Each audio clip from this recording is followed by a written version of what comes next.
He was a key sponsor and advocate for the Stargate Project. He believed soldiers could phase through solid objects by harnessing natural power and positive thinking. Okay. I'm picturing so many people just running into walls. He reportedly attempted this himself in his office, repeatedly running into a wall and injuring his nose. Oh, yeah, because you got to believe it. So you got to lead with your faith. Positive thinking. I just can't let it get me down. But it's just, I bet if I have positive enough thoughts, I'm going to phase through a wall. Like, where's the metaphysics of that? What religion believes this? The telepathy tapes. Simone is actually diagnosed autistic. You can read minds. People are having the same reaction. Would you like to know more? Hello, Simone. I'm excited to be here today. Today, we are going to be talking about two things: the telepathy tapes and the various government projects that claim to see the supernatural. Project Stargate. I'm going into both of these because these are two areas where I have seen otherwise rational people, like Rubyard, for example, What a Vault-Hist, who's been on the show. He has one episode that very earnestly looks at these government programs. Oh, I listened to that one on an airplane. Yes. Premier solution of Arnica Montana. Stat. Strength? 1 part in a million. I'm sure, it looks serious. You're right. We need to strengthen the dose. 1 part in 10 million. The chakras are fading. You're gonna need some crystals. Nurse, fetch me some purple tinted quartz. Damn it, you're right. Make that aquamarine quartz. Now look at this, Simon. What is it? Don't think this poor chap's got long to live. Why not? His lifeline, very short. For unless... Wait. What? We could try drawing a bit more lifeline on with biro. It'll never work. You got a better idea? Yeah, and I'm just like, oh, buddy, you maybe should have dug a bit deeper on this before taking this at face value. Basically, when we get to it, what you're going to learn is all of the high-level people were also high-level people in Scientology. Okay, to clarify here, only half were in Scientology. The other were in other weird mystical traditions. But we'll get into those specifically when we get to it. And in Scientology specifically? Yeah, it was basically a Scientology branch of the U.S. government. Okay. It was basically a small branch of the U.S. government that Scientologist extremists took over, and how do we made a bunch of reports. And people like Rubyard then come across them and take them seriously. But it's the same as we go into the telepathy tapes. We're going to go into why people believe them, because the way they present them, it can seem plausible. And then we're going to go over historical cases that were similar to this, like the case of Clever Hal. Do you know Clever Hans, maybe? Clever Hal? The horse that could do math? No. Basically, this exact same thing happened before, and it's funny because in the telepathy tapes, they take the methods they're using on humans and they apply them to animals in one episode, and they're like, see, animals are telepathic too. And it's like, oh my god, literal Clever Hansing it here. Well, you know what? This I can't help but think of this concept of people thinking that autistic people can read minds or are telepathic because of that one Zealander line where the female journalist is like, she confesses, she says, I was bulimic. And Zoolander's like, you can read minds? And Hansel has this great and I feel like I am autistic. You can read minds.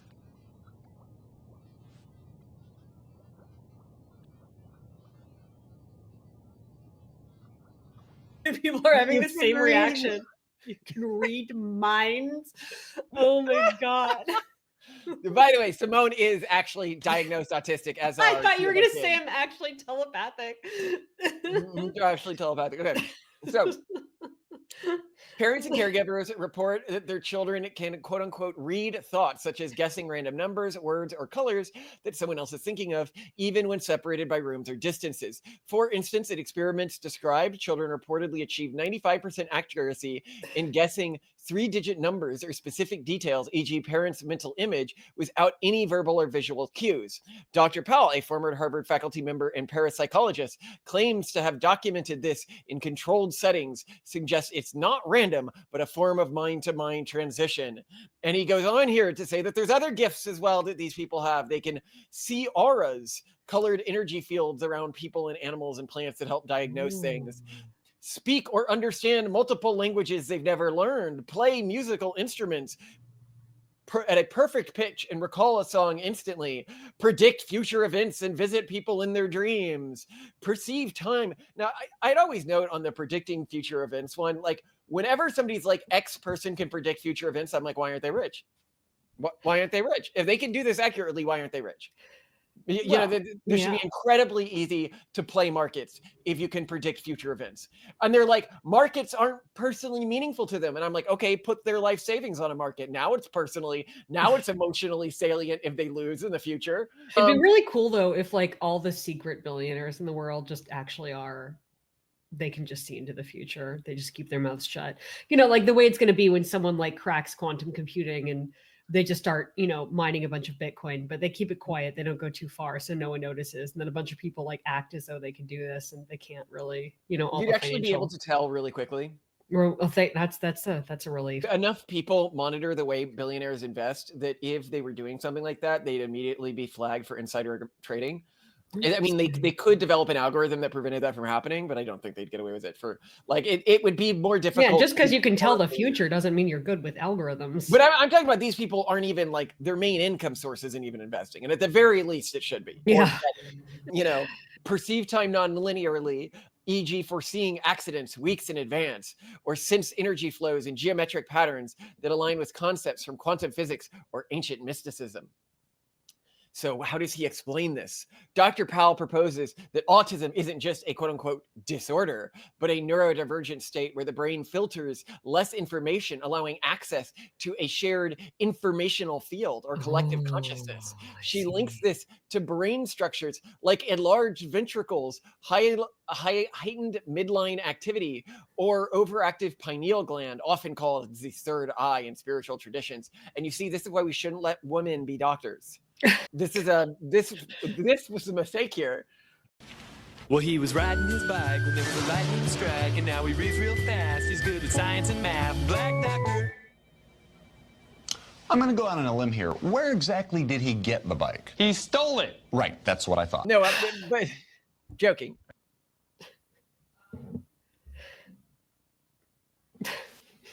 Some episodes suggest that this could be an evolutionary trait with autistic individuals as tuned receivers for subtle energies and neurotypical people ignore due to reliance on language and logic. Context and popularity. It had gained traction through endorsements like Joe Rogan, who discussed it on his show in 2024. No. And Russ Coulthart, a UFO journalist who interviewed Powell in 2025. Oh. So this is, thank you, Joe Rogan. I was actually just talking with a reporter from Politico, and she goes, well, you know, who's a new right figure who could beat JD Vance in the next election cycle? It's like Joe Rogan probably could. Rogan for really president. Well, presidential candidate, I think. He'd clean up. And it would help his career as well. So, you know, why not? Oh, no. All right. You didn't think about that, but it would. It would. Well, I mean, I think, you know, the Trump's first run was largely inspired by that too. Like, at least it's good for press. Mm-hmm. All right. So let's go into some of the episodes and claims in the show. Okay. Starting with the one that I think people find most compelling. Mind reading with near perfect accuracy and controlled tests. One standout story involves a 13-year-old nonverbal girl named Mia who reportedly demonstrated telepathy by accurately identifying words, numbers, and objects that were shown only to her mother while Mia was blindfolded in a separate space. In tests filmed by podcast host Key Dickens and psychiatrist Dr. Diane Hennessy, Mia achieved 100% accuracy, such as spelling out random numbers or words like those on hidden slips of paper. Her mother described this as a shared consciousness where Mia could tap into her thoughts effortlessly. The control protocol. Okay. So Mia was blindfolded and separated from direct view of the stimuli. Her mother was shown a target, e.g. a random 3-digit number like 698, a word slip on a slip of paper, or a page from a book showing a character like a pirata or pirate. The mother might react verbally, e.g. exclaiming, oh, in excitement, or physically touch Mia, e.g. on the hand or forehead or jaw for support, quote unquote. There's a diversity of places to touch someone for support. You're beginning to see why people are like, why didn't you just leave the mother in the other room? Why did you let her come back and interact with the child? After the mother internalized the information, Mia removed the blindfold and it spelled out the answer by pointing at letters on the board held by her mother as well. By the way, if you're creating one of these, you wouldn't have the mother doing all of that. If you actually, mother stays in the separate room. Daughter never sees mother. yeah, variations. In one test, the mother opened the book to a random page and asked Mia to identify the character. Mia spelled Parata, which matched. Another involved sorting colored popsicle sticks while blindfolded. The mother handed Mia a stick. Why does the mother keep interacting with her in these? Well, we'll see why in just a second. Kept her hand on Mia's forehead or blindfold, and Mia moved her hand left or right to drop it in the correct spot. Tess with the father used similar random stimuli, but Mia either stopped mid-response or failed to answer. It only works with the mother. How curious. How curious. That doesn't at all mirror the way Clever How was debunked. Duration and repetition sessions included multiple trials, but footage shown was selective. E.g., they always showed it working, but they didn't show the full footage. Now they say, oh, the reason we had to show it to you in short clips was one, so that it could be paywalled, but for $9.99 to view it on the podcast site. But Mia's anxiety was noted as a factor, increasing her need for physical support from the mother.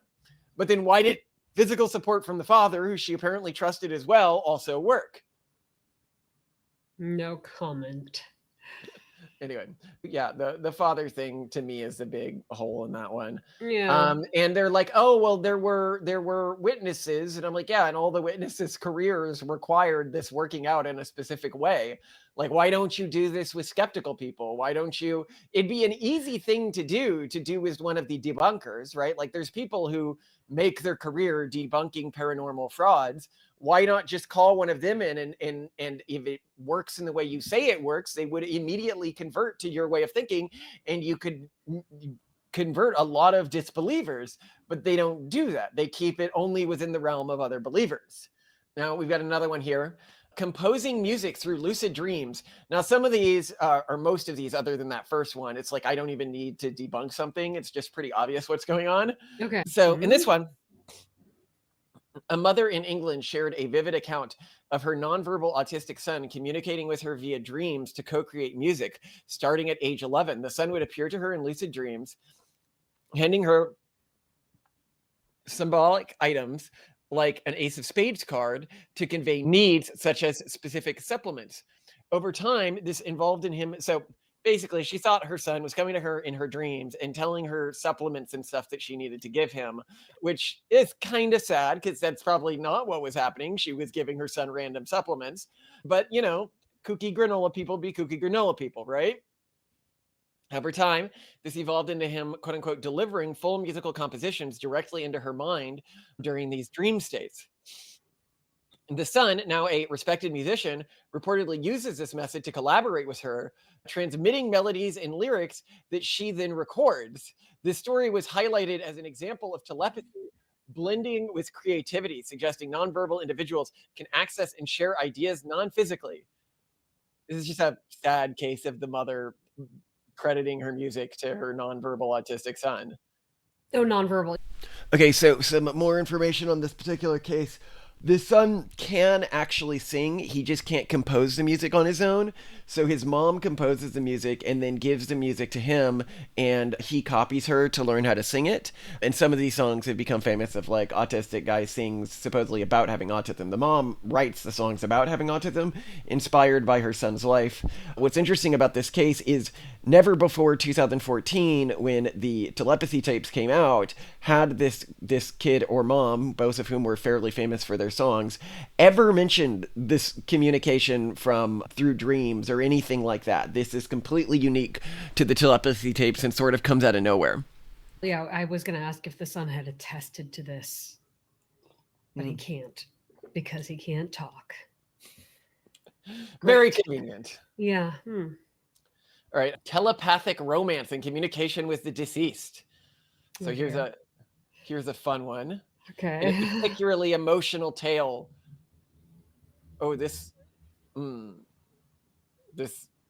gets questionable here. No, Two no. nonverbal autistic teens, 20-year-old Lily and 17-year-old JP, were said to have fallen in love primarily through mind-to-mind communication. They reportedly talked telepathically, synchronizing actions like texting to meet at the exact same moment. That's Uh, something all people do when they're dating as teens. They're just like, in oh my gosh, their we texted each dreams? other at the same moment. And Oh, okay. that's just proof that we can, and shared interests like biking or poetry. Those are very unique You like interests. long walks on beaches as well? Oh my god, it can This only is be the work of crazy. Tell the me, do you paranormal. like Dun pumpkin dun. spice? Is this also a thing that you're crazy about? Yeah, 'Cause I don't I know. I I I imagine like they sit across from each other. You like pumpkin spice lattes too, and then it plays that music, dun dun, like something scary and poetry, dun dun. Uh, oh god. Anyway, tragically, after JP's death, Lily No. continued to communicate with him, spelling messages like, I see him as energy. He tells me he loves me, and for me to tell our story. Oh. Just let her believe that. Yeah. That's sad. Yeah. But not a lot in there that I can't explain. Like, this is the thing. There's just not a lot of great evidence in here. Yeah. Here's another one. Accessing knowledge through other senses and predicting the future.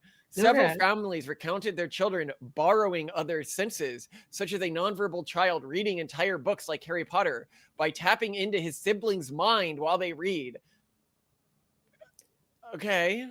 Others claim to see through teachers' eyes or hear through their ears, compensating for their own sensory challenges. Additionally, kids reportedly predicted events like warning parents about a bad land purchase via messages from the other side. I love that the ghosts are getting into to real estate. This is an unsound purchase. Or new historical facts. There's a fun no historical fact one of this woman who lives in Egypt and thinks she's like a reincarnated Egyptian. No, that's Um, fun.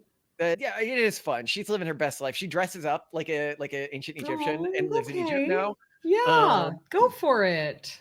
You go for it. Yeah. Yeah, we need more as- of that in the world. I haven't looked Absolutely. into what's ridiculous about these ones. I like the warning about a bad land purchase. Did the land purchase turn out to be bad? So this one took place in India, and it turns out that what the kid said was something like that the well on the land is bad, or that the land purchase was going to be bad, and then the parents did another inspection and they found a bad well on the land. I mean, it's anecdotal, but it's, something. I feel like these days, more often than not, it's a negatory. But my gosh, this is so not interesting. exactly, but apparently this has been very convincing to post-rats. Well, you know what's interesting, actually, though, now that I'm thinking about like our kids' explanations for a lot of things, what do they pretty much always say when we ask them, who took this thing? Who did this thing? Ghosts. Who broke ghosts? It is ghosts. Oh yeah, our family, we were inclined to believing in ghosts. Our kids, I kid you not, every time we ghosts come down and there's a mess, the kids will say, we didn't ghost did it. We'll be like, you did it. Ghost is. Yeah. It was the ghost. Which ghost is? Ghost. God. They even said when you asked them, what do you think mommy does all day? And they said fighting ghosts. It's true, right? It's what us autists have to do. I wonder if maybe the thing is the parents are unknowingly autistic too, and therefore too credulous, and they just kind of believe stuff too easily. And that's also an understated factor here, where they're not trying to mislead people. They just literally don't get it. That when their kid says or expresses that something is coming from beyond the veil, their kid's just saying stuff. So the thing is, this isn't the first time this has happened either. This happened when I was growing up with something called indigo children. Do you remember indigo children? That rings a bell. I can't define it though. Parents didn't want to believe their children were just like autistic or slow or something. Okay. And so they believed that they were a new generation that had been gifted like a unique amount of empathy and Oh, intelligence and like the ability to like see the future and stuff by like aliens or something, okay. or like mystical forces. And they thought that humanity was waking in to like a new hyper evolved age. Fina was diagnosed as indigo at a young age by her mother. I began delving into spirituality and vibrations, past lives. Oh, fun. Indigo children. I mean, now I think, yeah, this is, and you see other forms of this cope showing up with terms like 2E or twice exceptional, where parents are like, oh, it's not just that my son is autistic, he's 2E. And that, like, okay, yeah, he's autistic, but he's like also really good at math or like amazing at the violin. Because they're trying to say that they're twice exceptional. Like they're okay, maybe there's this one thing where they're like really like he's nonverbal, but like he's really good at this, and that makes him notable. But I feel like that's the modern version of that. But then the telepathy tapes is this. Well, but it isn't, because these kids aren't exceptional in any way. They are just autistic. Just admit that your kids are who they are. Like, stop trying to make them into something they're not. Let them lean into their strengths, and their strengths are not supernatural. Well, you know, Unless you can sell them. Like, like if you can set up an Etsy shop for your autistic kid where they do their readings, as you know, we were looking yesterday, people were selling spells for $345. Mind break. So let's go to Same-day that delivery. thing again. Yeah, I want to go into this because I want to go into how ridiculous it is. Okay.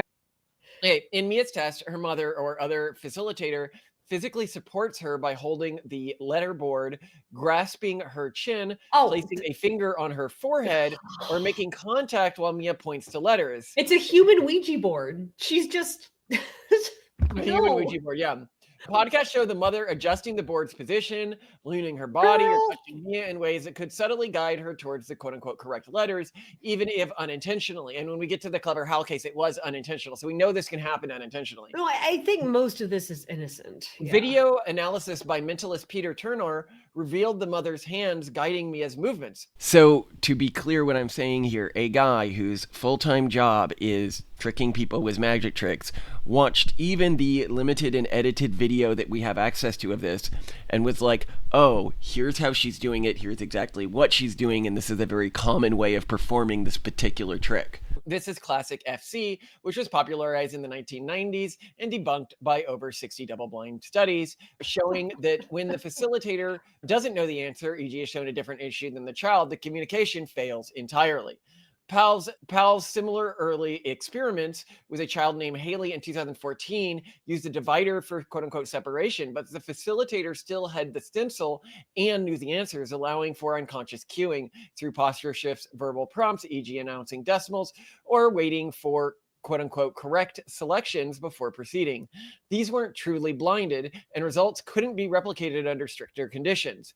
While the podcast claims separation, Mia blindfolded the area, prevents signaling, we know this is not the case.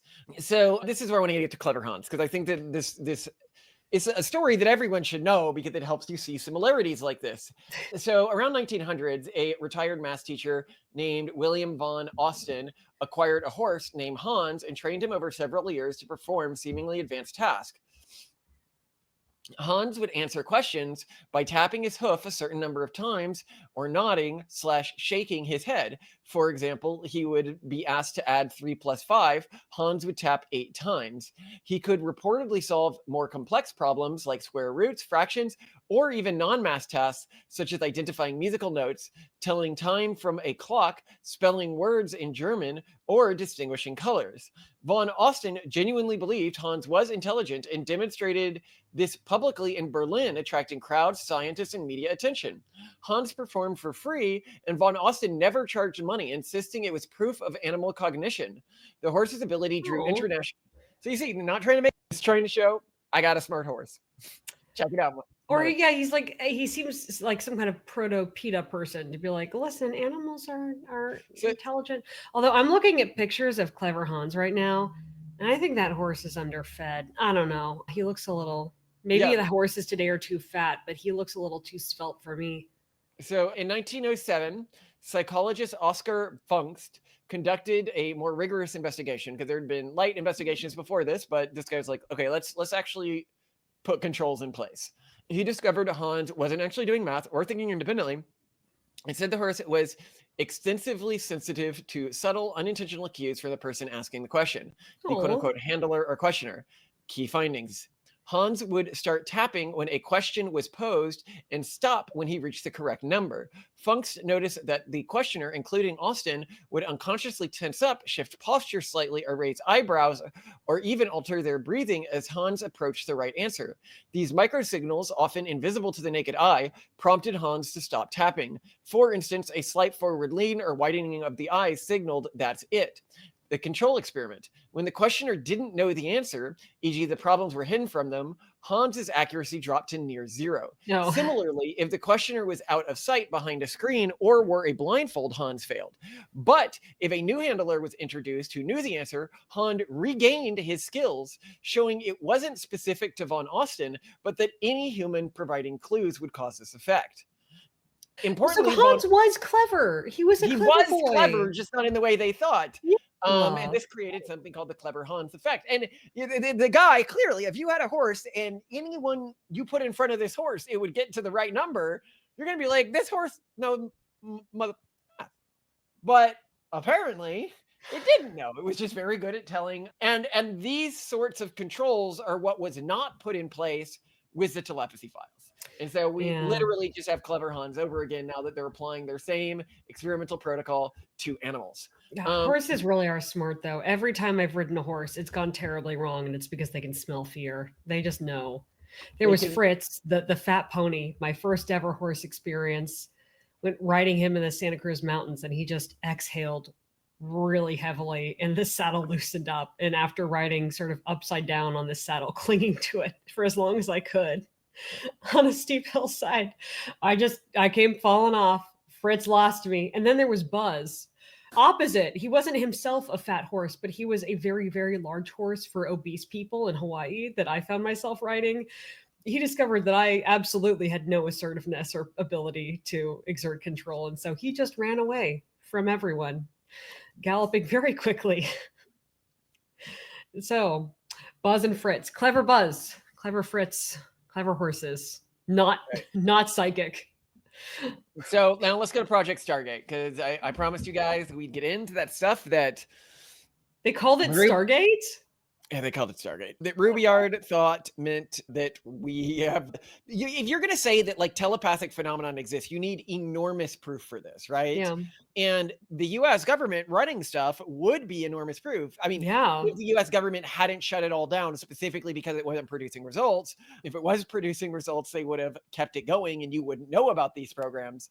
And the thing is that the people who were high ups at these programs like talking about these programs. It's not like these programs were, because if these programs had been secretly successful, and it turns out that what they were doing was just making it look like they failed and then taking the higher ups and putting them on more advanced stuff. The higher ups wouldn't be on talk shows complaining about the programs being shut down, right? And being Scientologists and other sorts of like wacko stuff, saying that demons talk to them and stuff like that. No, wait, Scientology is demons? No, these are other people involved. There was a lot of crazy people involved in this. Right. This is great. Project Stargate was a secretive U.S. government program primarily run by the U.S. Army and Defense Intelligence that investigated paranormal phenomenon for potential military and intelligence applications, active around the 1970s until its termination in 1995. The program's core focus was on quote-unquote remote viewing, the alleged psychic ability to perceive distant or hidden events, sights, or information through extrasensory means without physical presence. It began amid the Cold War over fear that the Soviet Union was advancing parapsychology,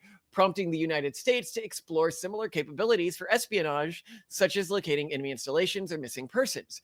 The program involved experiments conducted at Stanford Research Institute, SRI International, and later Fort Meade, Maryland, with a small team of quote-unquote viewers who claimed to sketch or describe targets based on coordinates or vague prompts. Okay. Project Sunstreak was a smaller part of this, based on remote viewing. It operated at the DIA from 1989 to 1990. It presented a continued refinement of earlier programs like Grill, Flame, and Center Lane, emphasizing psychogenics, mental processes for the intelligence gathering. So psychogenics. They wanted to see if they could like view Soviet installations and stuff like that from far away using psychic powers. Isn't it sweet that we can just can just do that now with like modern technology. One notable declassified example was a 1988 attempt to physically locate the biblical Ark of the Covenant, using Oh, coordinates to quote unquote view its supposed resting place in Ethiopia or elsewhere. that's so sweet. They're like, well, if we could find anything, let's find the Ark. Well, it would prove them right. Like, this is the thing, right? If this stuff worked, you should be able to do things like find the Ark. The fact that you can't find the Ark shows that it's not working. I right? don't Like, know. What if your finding abilities are based on like I know the shape of it? You know, there's a the dimensions, or I know what it feels like texturally, or I don't buy that because no one knows exactly what the Ark looks like. I know the Bible has this very specific descriptions, but By yeah. the way, it was shut down after $20 million in 2 decades of Oh, this makes USAID look saintly. Oh dear, no. Remember, this is the program where they would do stuff like stare at goats to try to kill them. To see Did if it they could ever invert work? Did the ghost just die of boredom? Okay, so the official sources say no goats died, but people who were involved say goats died. So Guy Savelli's claim, Savelli, a martial arts instructor recruited for the program, asserted he killed a goat by staring at it during an experiment with 30 numbered goats. So basically he was, so we don't have a goat die randomly and then say, hey, I killed that goat. So he targeted goat number 16, but claimed that an accident caused him to accidentally kill goat number 17 instead. A separate video of a goat experiment showed its heart rate drop temporarily from 65 to 55 beats per minute. What I love so much is the Guy Savelli claim, which appears to be false because it's not in the military records, that he did this. He didn't even do it right in his made-up claim. He targeted the wrong goat. I guess that's to make it sound more believable. If we had invented the death stare, we'd be using it in battle. We'd have our psychic troops like Yuri does from Red Alert 2, going into battle like if this was something we could do. So let's talk about the people involved in this, okay? Okay. The device is called a psychic dominator. There is a network of such devices spread across the globe. More of your mind control tricks? No tricks, Mr. President. In a few moments, I will unleash a tidal wave of psychic energy designed to dominate the minds of an entire planet. There will be no more free will, only my will. So Hal Puroff, the physicist and SRI project director. Puroff, who led the SRI viewing experiments funded by the CRA, was deeply involved in Scientology in the 1960s and 70s. He reached the advanced open thetan OT level 7. Wow, really high. By 1971. How high does it go? I can't remember. I think it might only go to 8. So at this level, you would definitely know about Xenu. The highest level is 8. So he was 1 level away from the highest possible level. Oh, okay. 8 or 9. A stage in Scientology involving beliefs in body thetans, disembodied spirits attached to humans, and auditing to remove them for spiritual enlightenment. Puroff credited Scientology with giving him absolute fearlessness and wrote positively about it, though he severed ties in the late 70s. His Scientology background influenced early experiments as he incorporated techniques resembling Scientology's e-meter, a device for measuring spiritual states, into psychic research. So this wasn't just a government researching psychic stuff. They were using the literal e-meters that Scientologists use in their research to prove that this stuff was real. And I note that this was actually true throughout this. So we've got another guy here, Igno Swan. All right. So Swan claimed to he was the key remote viewer, the guy who did like seeing things far away. So when you're like, when you hear about somebody did remote viewing correctly, you're hearing about this guy often. And he might have even developed the term remote viewing. And he was the co-developer of the remote viewing protocols. So sort of the lead, both participant and researcher on a lot of these projects. Okay. So he was a celebrity Scientologist in the 1970s, where he achieved high OT levels and wrote essays on how Scientology's techniques could enhance psychic integration and consciousness exploration. Swan viewed himself as a consciousness researcher who experienced altered states blending Scientology's Thetan-based cosmology with his claims of astral projection and extraterrestrial encounters, seeing alien bases on the moon. He featured in Scientology publications and defended his paradigms for psi research, though he later distanced himself for it somewhat. Note that that was not his only crazy things. He claimed to have psychologically explored the dark side of the moon during a session allegedly tasked by a secret government agency. So the government was paying him. He's exploring the far side of the moon. What does he see there? He describes seeing alien bases with structures like towers and domes where humanoid figures engaged in mining operations using advanced machinery. He believes these beings were extraterrestrials monitoring Earth, and he detailed encounters with them in his book Penetration, suggesting a hidden UFO presence that governments were covering up. Swan also reported telepathic interactions with those entities, viewing them as part of a broader cosmic intelligence. How did he get away with that book title? Good God. And note here, I'm not scoffing here because he believes in aliens or UFOs or something like that. All that stuff is perfectly reasonable to have skepticism around. But believing that there are aliens that look humanoid with large mining operations on the dark side of the moon is something quite different. Why would they set something like that up? We'd almost certainly have the technology to detect that at this point. And why would they look like humans? I mean, I can see plausible reasons for each of these things. It's just one of those, it's a bit too big and a bit too specific, and said with a bit too much confidence to not just come off as crazy town. But what I'm pointing out here is if these had actually worked, like if the lead guy in this actually was able to do this, and then they had decided to cover it up, which is what would have to happen because the program was, for public knowledge, shut down in disgrace, this guy would not be making his money on like going to paranormal conferences and writing book tours, right? And doing the Scientology rounds, right? He would be at Don't you understand? He lives this illustrious TV style double life where by day he's on the talk shows, and then it doesn't take that long to astral project and explore the dark side of the moon. I mean, please, you can do it in 5 minutes. Yeah. So much money. Oh my God. Ah. Edie Dames was one of the others in this. So Dames conducted what he called the most dangerous experiment, attempting to remotely view Satan or the devil himself. He described the entity not as a biblical demon, but as a fallen angel who delights in orchestrating human suffering and global catastrophes. During these sessions, Dame reported terrifying visions of demonic forces and warned that psychic exploration could invite spiritual wisps. The government didn't pay someone to look at Satan. Wait, was this government funded? Yeah, government funded. He also predicted apocalyptic events through remote viewing, including a massive solar kill shot that would devastate the Earth, alien invasions, and other doomsday scenarios tied to extraterrestrial threats and biblical prophecies. I hope you're getting an idea here. I think when people like Rubiard discuss this, no, nothing about Rubiard. I made a mistake in a recent episode too. I looked into all the money that Qatar was spending on U.S. universities, and I assumed they were doing it for influence, but it turned out they were doing it to set up universities in their own country, but it was branches of U.S. universities, and so that wasn't actually a smoking gun for influence. And I said that just because I didn't do the second step in the research because I didn't think to. I was like, why else would they be giving so much money to U.S. universities? You know, they do appear to also give Hamas's major donor, like the universities are going into it lined up in my mind, but it was wrong.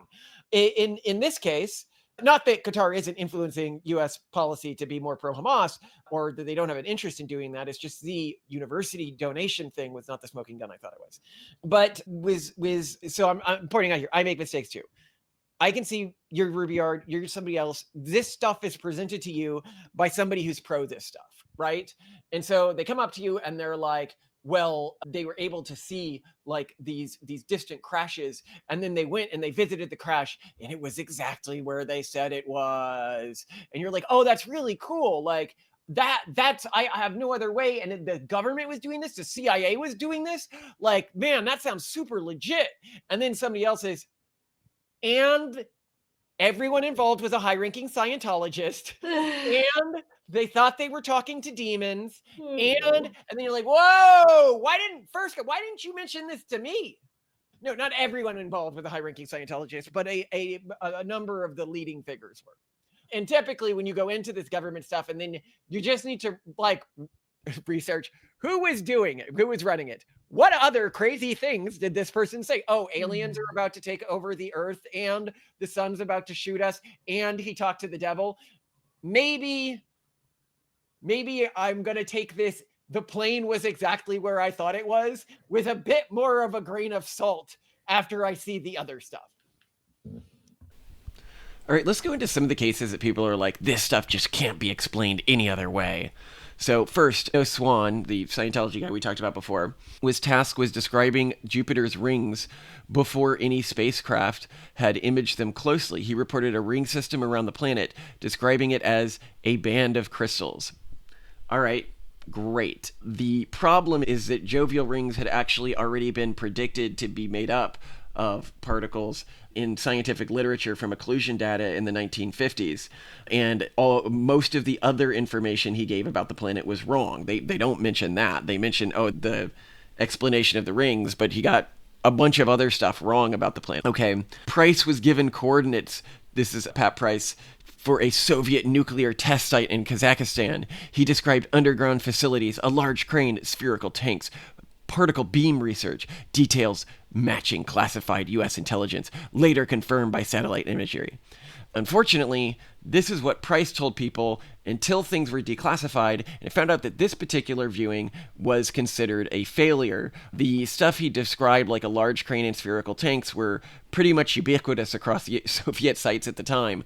And the information he gave in terms of like layout of the facility and everything was wrong. All right, what about this one? McGonigal remotely viewed a Soviet shipyard, describing a massive new submarine with 20 missile tubes, a flat deck, and twin nuclear reactors. He predicted its launch date was in days. Satellite photos later confirmed the Typhoon class sub existed as described.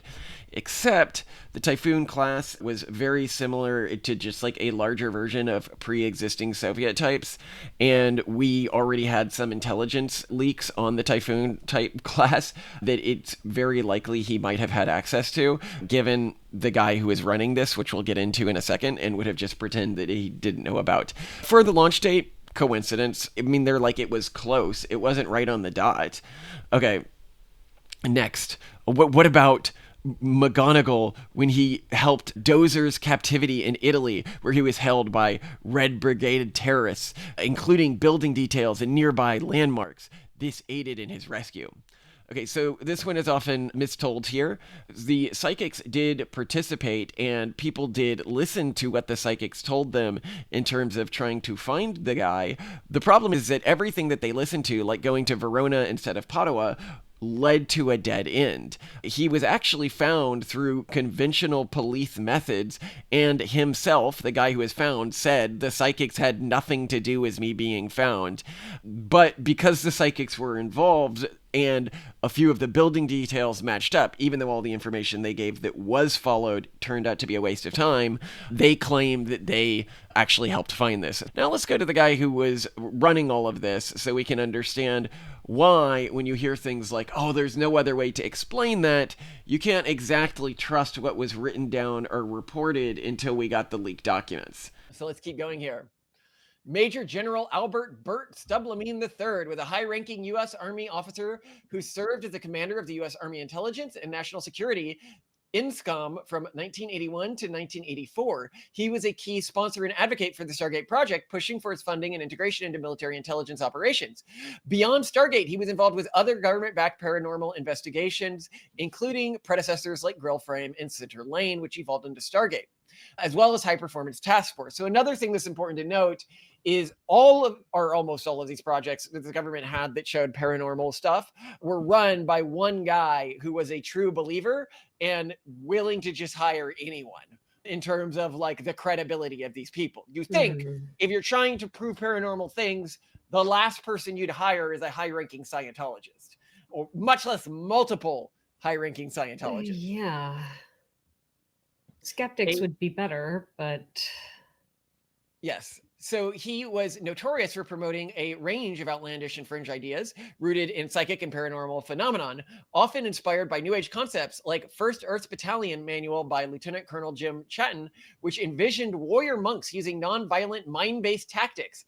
Some of his most crazy ideas were he believed soldiers could phase through solid objects by harnessing natural power and positive thinking. Okay. I'm picturing so many people just running into walls. He reportedly attempted this himself in his office repeatedly, running into a wall and injuring his nose. Oh, yeah, because you got to believe it. So you got to lead with your faith. Positive thinking. I just can't let it get me down. Whack. What? I can just imagine somebody else like, what are you doing? I'm trying to run through the wall with the power of positive thinking. But it's just the metaphysics of this. How do you even get to stage 1 with this? How do you even go from, like, I bet if I have positive enough thoughts, I'm going to phase through a wall. Like, where's the metaphysics of that? What religion believes this? What weird practice believes this? Anyway. This was the 80s. There were various substances out there at the time, if memory serves. That does make sense. Now that I'm thinking about some of these other things. It's a lot of power. He required his battalion commanders to learn how to bend spoons with their minds, a la Uri Geller, as part of training their psychic abilities. I do love this idea. It's literally like that South Park where the two groups of psychics fight against each other. All right, everyone. Oh,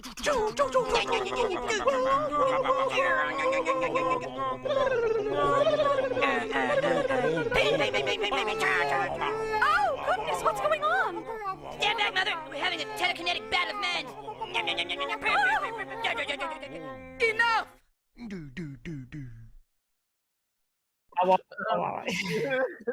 Exactly what he's doing, building a crew of these. Like, he recruited that group of psychics to like go up to other military people, and then of course what happens to them is what happens when we see them on the battlefield. What happens to the psychics in South Park, where they just immediately get shot. Your head down, spread up. Stand back. Don't make me do it. Don't make me do it. No.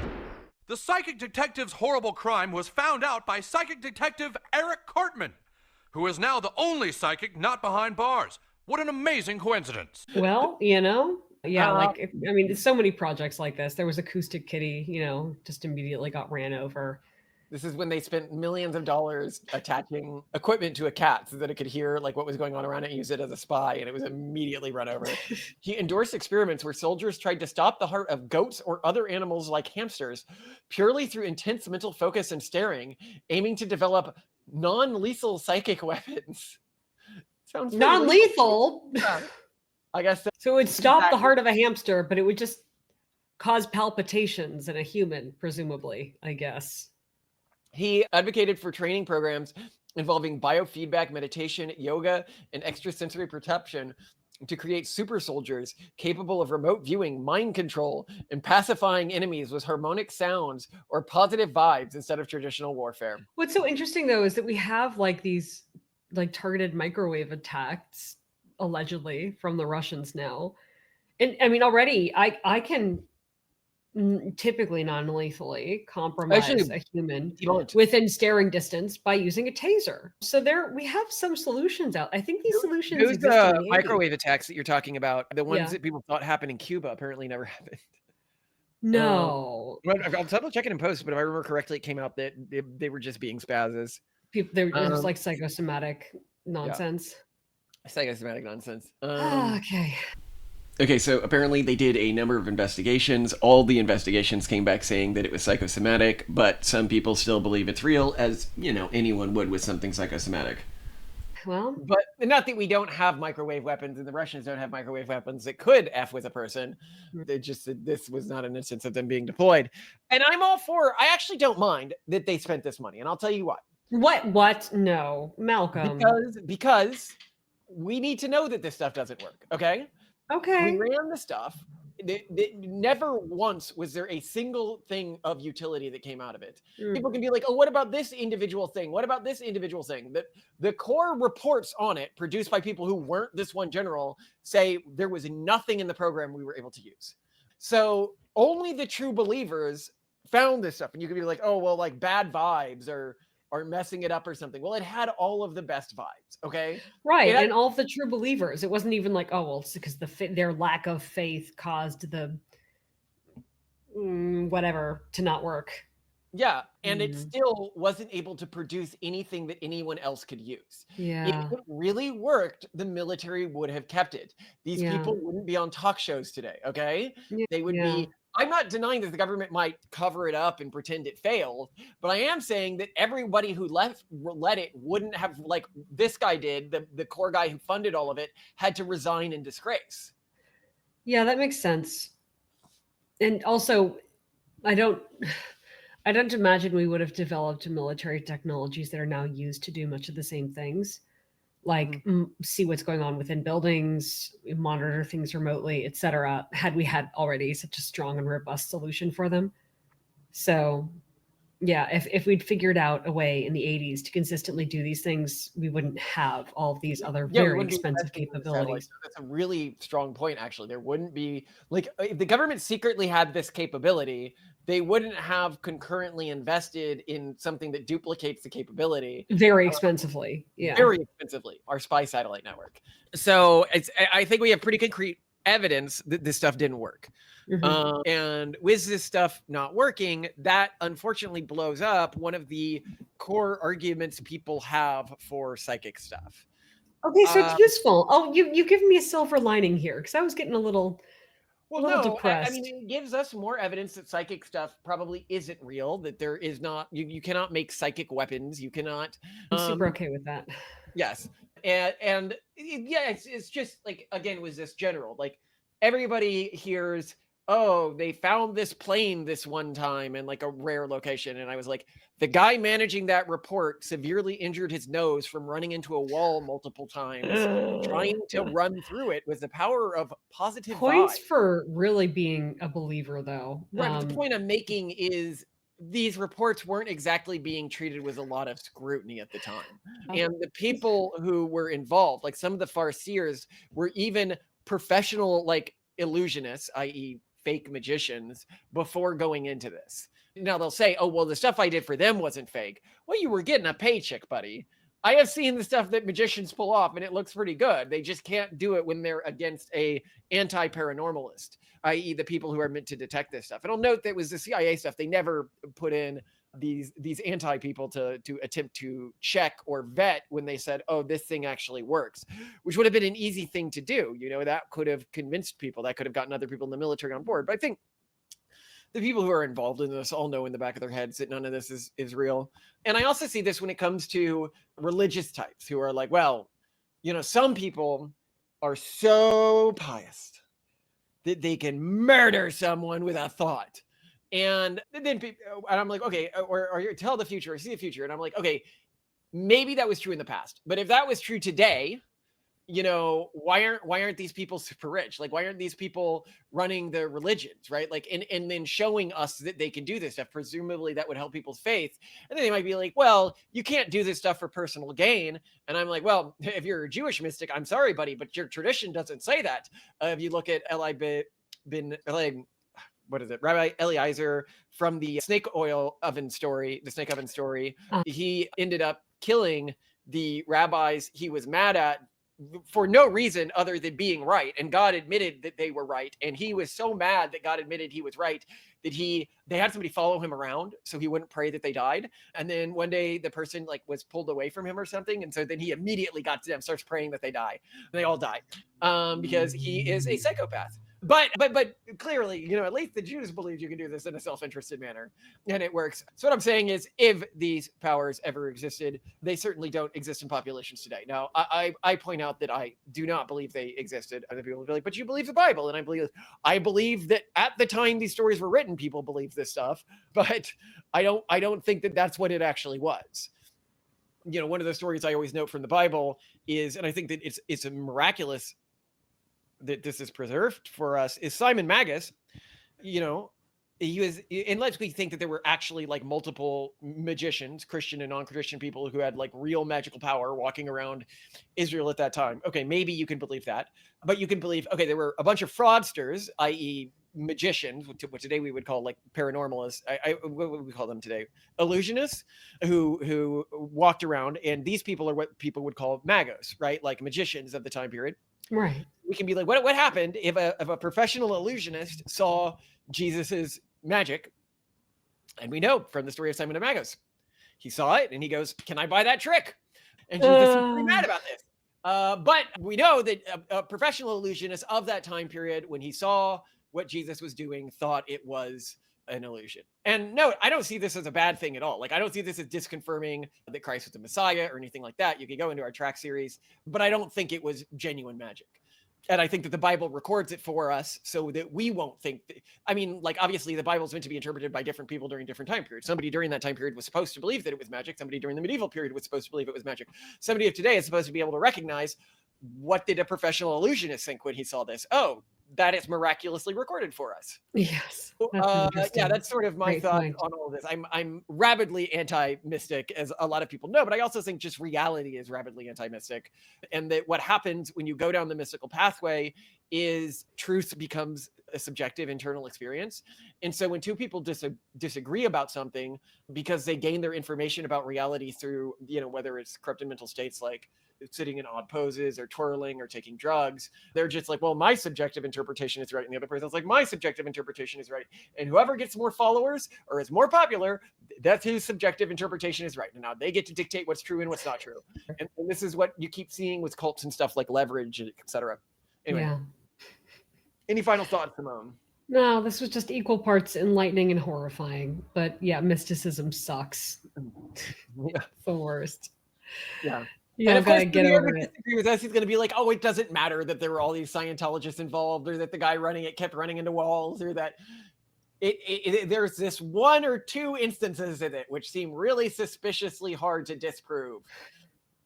Mystics got a mystic. Like they're gonna do it regardless, because they can't be reasoned with. That's the problem with mysticism. Like, you're trying to provide a logic-based argument against mysticism when mystics don't believe in logic. Yeah, so it's not like this is going to change anything like, there, but it's still interesting. I mean, Rubyard believes in logic. The problem is that he believes that he can get information from states other than logical empirical observation of reality through repeated testing, right? And the fact, and one of the reasons I warn people against this, and I made this warning before Rubyard went on the whole Thor thing, it was like, if you try to chase down these states, if you try to engage with the mystic, let's suppose the mystical world does exist. Even if it does exist, it only seems to scramble people's brain. Everyone, or almost everyone, there's a couple of people I know who have really engaged with mysticism and still are able to rationally think. But even those people are like, they have said things to us along the lines of, this is not something that the normal person can safely engage with. Like, they themselves acknowledge this is not for the vast majority of people. That happened to him, I was like, this type of idea and stuff will scramble your brain if you keep doing it. And my warnings in the episode were proven right. Everyone thought I gloat. I don't gloat about it. Like, he's a young person. He I think reacted to the incident really professionally and well through just sort of deleting it, moving on. A kid's allowed to try a mystical, like, I can be here and warn somebody and say, trying to explore the mystical realm will lead to long-term negative consequences for you, or lead to short-term negative consequences for you. But somebody can then say, yeah, but I still want that information. I still want to explore that, right? Like, maybe you're wrong. Maybe I'm the one who gets through, right? Like, this is how we come up with new discoveries and everything. Yeah. I wouldn't ever feel good about somebody attempting to explore the reaches of what we're allowed to talk about in polite society. And this stuff is, I don't think that attempting that and having that backfire is something that we should take advantage of as a community at all, because then people allow people to take risks. We won't advance if you don't. So that's, it's fine. Oh, thanks for this, Malcolm. I love you so much. Love you too. Twitter or X post on the AI video. And someone was like, "You're wrong on this one, unfortunately. It's a lossy compression algorithm with a novel retrieval method. Saying AI is smart is the same as saying a library is smart."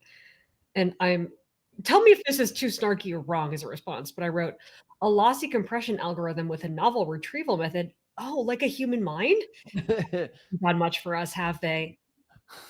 Yeah, no, that's accurate. That's not too snarky at all. That is, people think the mind runs on magic and fairy dust Yeah. instead of on an actual like neural mechanism. And all of the complaints I see about AI just fundamentally misunderstand how the human brain works. Yeah, I mean, or like any dig at the AI, like intelligence of AI is a dig at our intelligence. So I just find it really funny. Study after study after study. Oh, it looks like the human brain works on a token predictor model. AI Yeah. is helping us so much in understanding how we learn and think. And people are like, well, that's a coincidence that when we applied the AI models to the human mind, they ended up matching exactly where like we show surprise tokens and stuff like that. Oh, well. Yeah. How were the comments generally? Were people like, because I know people get annoyed at our pro AI stuff. I haven't gotten to them yet. So I was seeing if I could outline an episode on this thing that really bothers me on social media.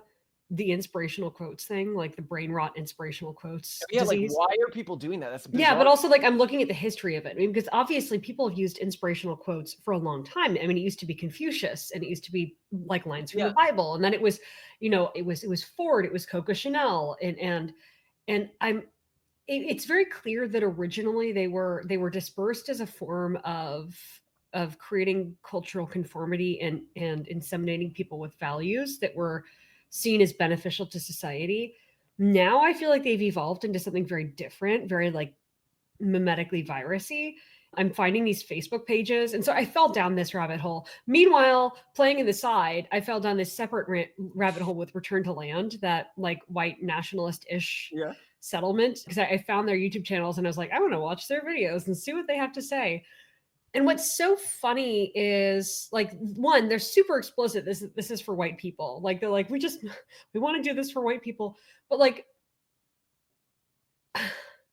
they come across as both so sad and so earnest that I can't feel anything but bad for them.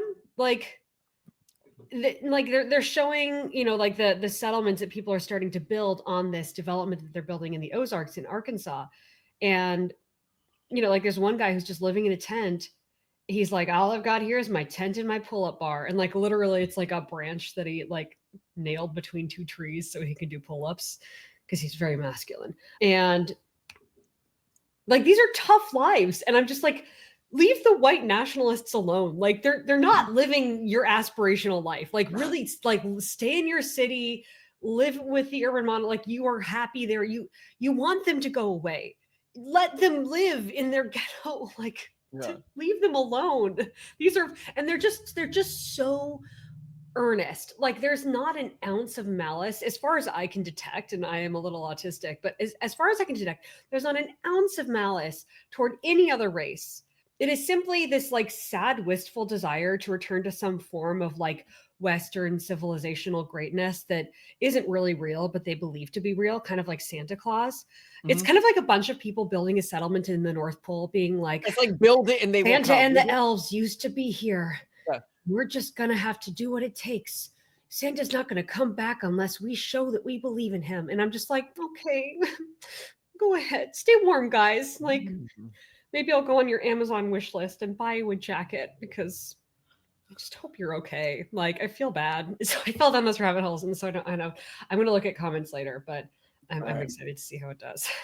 Yeah, because I suspect a lot of people are going to be very mad that we're like, nope, AI is not a bubble in the traditional sense. Hey, we'll see, guys.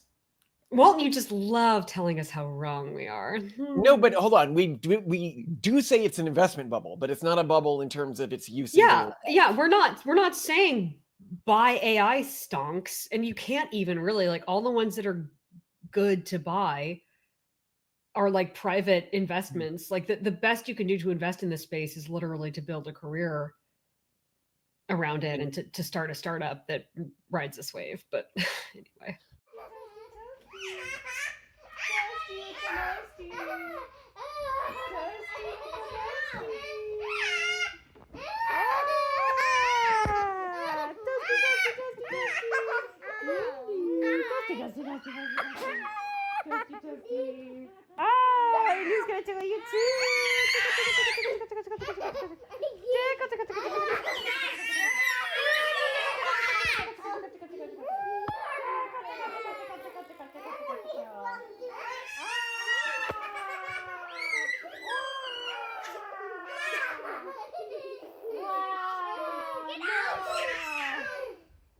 Oh no! Brutal attack! Brutal attack! I got a double tickle attack right here! Double tickles!